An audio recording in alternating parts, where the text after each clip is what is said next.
دنیا کا کوئی بیوقوف انسان بھی ایک بال پوائنٹ کے لیے ماننے کے لیے تیار نہیں خود بخود بن جائے، کیونکہ یہ ایک مینیجیبل چیز ہے، الٹپ نہیں ہے، ایٹ رینڈم نہیں ہے۔ تو زمین کو اس نے تمہارے لیے بچھونا بنایا ہے، والسماء بناء، اور آسمان کو چھت بنایا ہے۔ اب یہ متشابہات میں سے ہے، یعنی آسمان کے بارے میں جو اب ہمیں اس ماڈرن سائنس کی وجہ سے ٹروتھ ریویل ہو رہے ہیں وہ تو بڑے حیران کن ہے۔ یعنی آسمان کی جو لیئرز ہیں،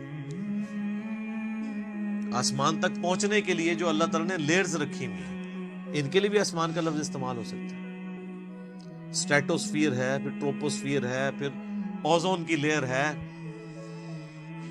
یعنی سورج سے ملینز آف ایمپلیٹیوڈ کی مختلف ریز دنیا میں آتی ہیں، لیکن زمین کی جو ہماری رہنے کی سطح ہے اس تک اس میں سے چند ایک پہنچتی ہے۔ 99.99% یہ آسمان کی جو لیئرز ہیں اس کی وجہ سے ریپیل ہو جاتی ہیں، کچھ ارتھ میگنیٹک فیلڈ کی وجہ سے ریپیل ہو جاتی ہے، ورنہ وہ ہارمفل ریز نیچے آ جائیں تو بیماریاں ہیں۔ یہ جو کہتے ہیں اوزون لیئر کے اوپر ایک شگاف ہے، اس کی وجہ سے سکن کینسر کا خدشہ ہے ان علاقوں میں جہاں پہ وہ ڈائریکٹ ریز آتی ہے۔ تو یہ آسمان کو ایک بڑی مضبوط چھت بنایا ہے اللہ تعالیٰ نے۔ آسمان حفاظت کا ذریعہ ہے، یہ اللہ کی قدرتیں ہیں جی، اس پہ کتنی دیر بولا جائے، میرے اس پہ کئی ایک لیکچرز ہیں، وہ آپ دیکھ لیں ورنہ تو ٹاپک بدل جائے گا۔ وَأَنزَلَ مِنَ السَّمَاءِ مَاءً، اور آسمان سے اس نے پانی کو نازل کیا، فَأَخْرَجَ بِهِ مِنَ الثَّمَرَاتِ، پھر اس کے ذریعے پھل اگائے تمہارے لیے، رِزْقًا لَكُمْ، تمہارے رزق کے طور پہ۔ اچھا یہ ساری باتیں بنیادی ہیں، کوئی دنیا کا انسان نہیں ہے جو کہ یہ چیزیں میری آبزرویشن میں نہیں ہیں۔ قرآن چونکہ پوری انسانیت کے لیے ہے، لہٰذا اس میں بالکل ڈیٹم لیول کی بنیادی باتیں ڈسکس ہوں گی جو ہر بندے کے ایکسپیرینس میں، نالج میں ہوں۔ یہ جتنی باتیں آ رہی ہیں کہ تمہیں اللہ نے پیدا کیا، تم سے اگلوں کو پیدا کیا، سب کے ایکسپیرینس میں ہے۔ اللہ تعالیٰ نے زمین کو رہنے کے قابل بنایا ہے، آسمان کسی انسان نے بنائی ہے، انسان تو ہمیشہ سے آبزرو بھی کر رہا ہے اسے، انسان تو صرف ڈسکوری کرتا ہے، اور انوینٹ بھی جو کرتا ہے وہ بھی کریشن ایکس نہیلو نہیں کرتا، عدم محض سے وجود نہیں دیتا، بلکہ اللہ کی تخلیقات کو یوز کر کے کرتا ہے۔ اگر وہ یہ ٹیبل لکڑی کا بنا رہا ہے تو لکڑی اس نے نہیں بنائی ہے، لکڑی نیچر سے ہی آئی ہوئی ہے، کریشن ایکس نہیلو نہیں ہے، لیکن اللہ تعالیٰ بدیع السماوات والارض، زمین و آسمان کو بغیر نمونے کے، کوئی چیز نہیں تھی تو پیدا کی ہے۔ انسان جو خالق ہے وہ اللہ کی تخلیق میں سے خلق کرتا ہے، لیکن انسان بدیع نہیں ہے، البدیع نہیں اسے کہہ سکتے آپ، بغیر نمونے کے چیزوں کو پیدا کرنے والا۔ تو آسمان کے ذریعے پانی ہم دیکھتے ہیں، اس کے ذریعے زمین سے رزق نکالتا ہے تمہارے لیے۔